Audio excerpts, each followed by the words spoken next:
israelí considera la tierra mayormente como un bien inmobiliario, como una mercancía factible, a pesar de lo que tenemos corrientes nacionalistas que santifican la tierra, por supuesto, los lugares citados en la Biblia, en los libros sagrados.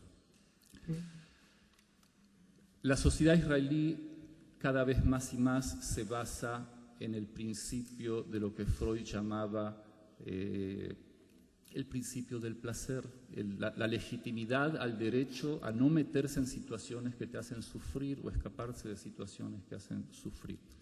Eso implica también, por ejemplo, que pese al mito que la sociedad israelí es una sociedad militarista y cada población israelí es un fuerte, es un mito. El 50% de las promociones israelíes no entran al ejército.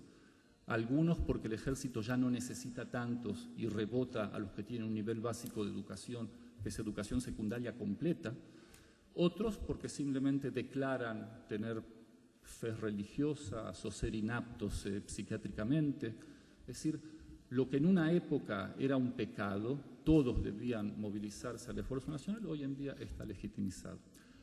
La sociedad palestina es una sociedad que está luchando por entrar a la modernidad, es una sociedad que todavía no tiene el Estado nacional, tiene tal vez un proyecto de Estado, un esqueleto de Estado al que hay que darle cuerpo y hay que darle cuenta. Este tipo de diferencias hace, por ejemplo, que la sociedad palestina, o mayormente la sociedad palestina, santifica la tierra. El que vende su tierra está considerado una especie de traidor. Así todo también en la sociedad palestina. Hay bolsones de posmodernidad, hay sectores palestinos que viven muy bien, que están muy acomodados. Y lo que quiero decir entonces es que de ambos lados se han conformado oligarquías políticas militares a las cuales administrar el conflicto en vez de solucionar el conflicto en una forma profunda y franca, les conviene. Hemos así llegado a una situación de gerontocracias en las cuales Sharon, con sus casi 80 años, es la respuesta que ha recibido de las masas israelíes a la política del otro gerontócrata, que es Arafat. Y ambos representan intereses políticos, históricos, pero también procesos identitarios. Cada una de las dos culturas tiene memorias históricas traumáticas. Los israelíes tienen la memoria del Holocausto, los palestinos tienen la memoria de la Nakba, del fracaso del 48, el fracaso en impedir que surja el Estado judío insertado en sus territorios, y toda comprensión histórica tiene que ser una comprensión también de los procesos étnicos simbólicos de las identidades en conflicto. Gracias.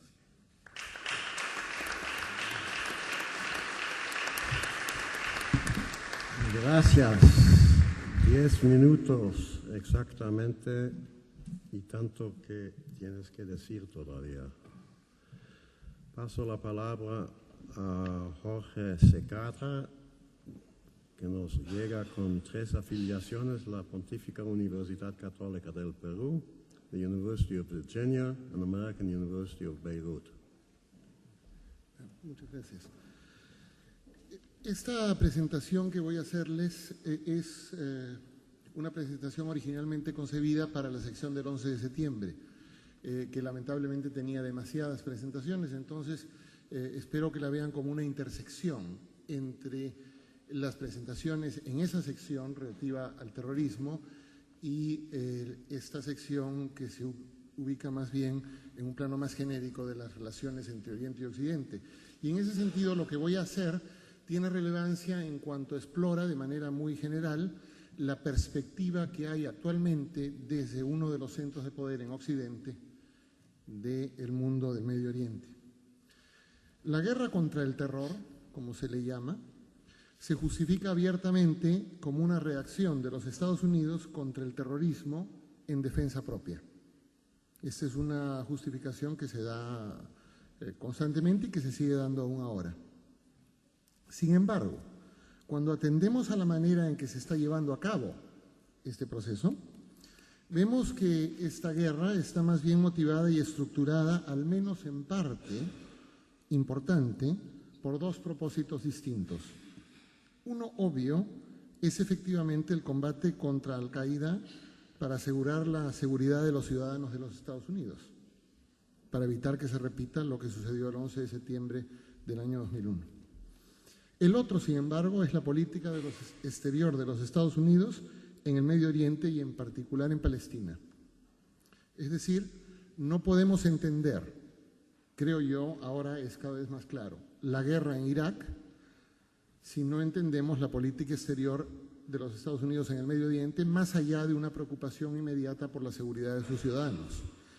Pero ciertamente es obvio, me parece a mí, que no se puede entender que se ubique dentro de la guerra contra el terror una campaña contra Siria si no entendemos la guerra contra el terror como preocupada no por la seguridad inmediata de sus ciudadanos, sino por cimentar, en un sentido de mayor largo plazo, una política exterior en el Medio Oriente.